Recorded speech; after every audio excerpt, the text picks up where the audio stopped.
Hey YouTube, my name is Natalie. I'm a criminal defense attorney and welcome to my channel. Thank you so much for clicking on the video. I'm going to make this as quick as possible, and this is going to be in one take because I'm filming another video and editing it, and I wanted to get this out before that, so this will be in one take. I don't have time or the means to edit it right now because I'm editing another video. This is about a woman that was assaulted on a SEPTA train in Philadelphia, Pennsylvania. So as a content warning, I'm going to be using the terms that apply to the actions that were taken.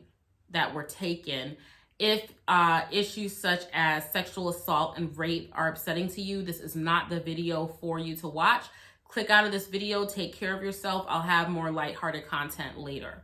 So on October 13th of 2021, a woman was aboard a SEPTA train, which is the public transportation system in Philadelphia, Pennsylvania, when she was accosted by a man by the name of bystander.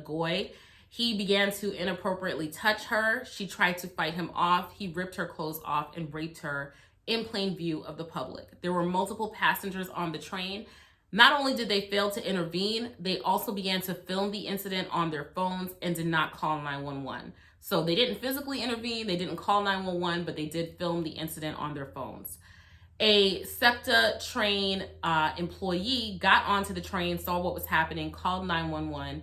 A police officer arrived within minutes and had to physically pull Mr. Nagoy off of the victim.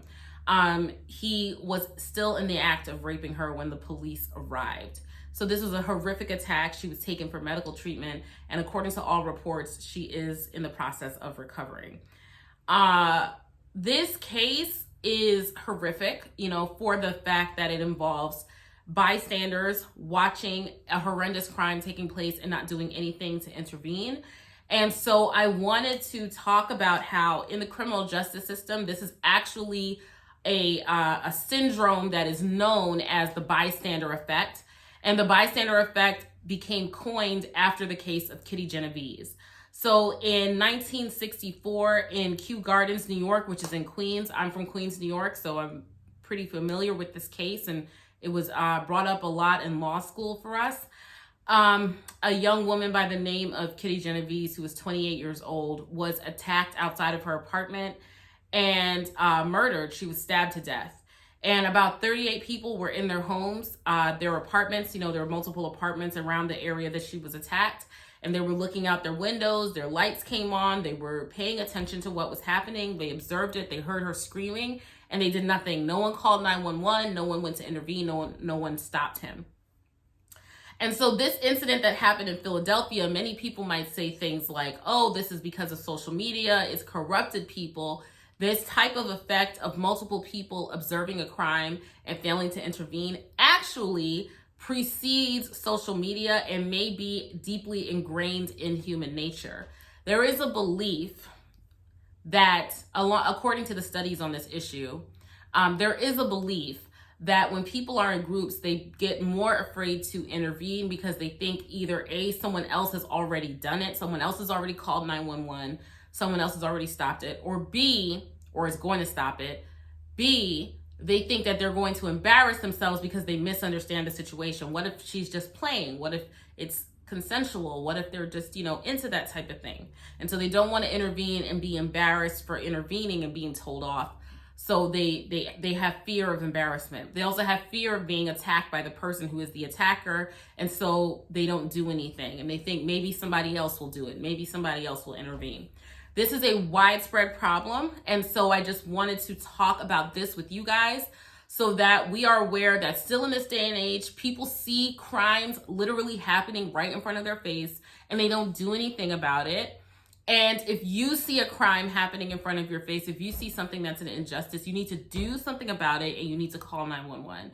This woman was raped on a train with multiple people, and not a single person intervened.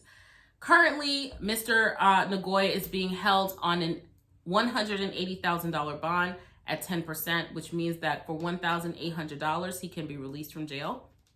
He is homeless at the moment, so it's unlikely that he'll be able to come up with $1,800, and he does not have an attorney assigned to his case.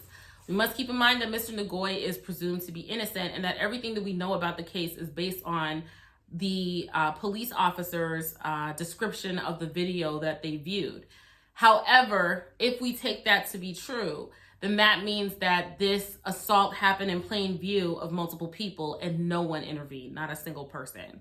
And there's something to really be said for that. That's very concerning. People like to talk about all the things they would do if someone ever tried to pull something crazy in front of them.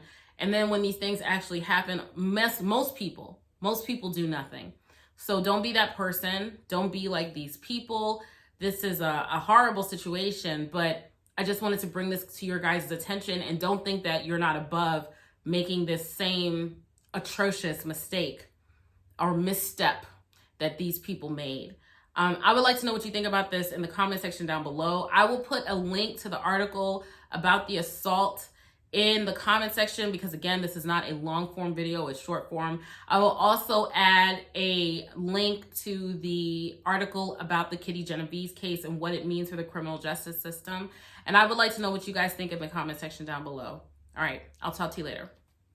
Bye.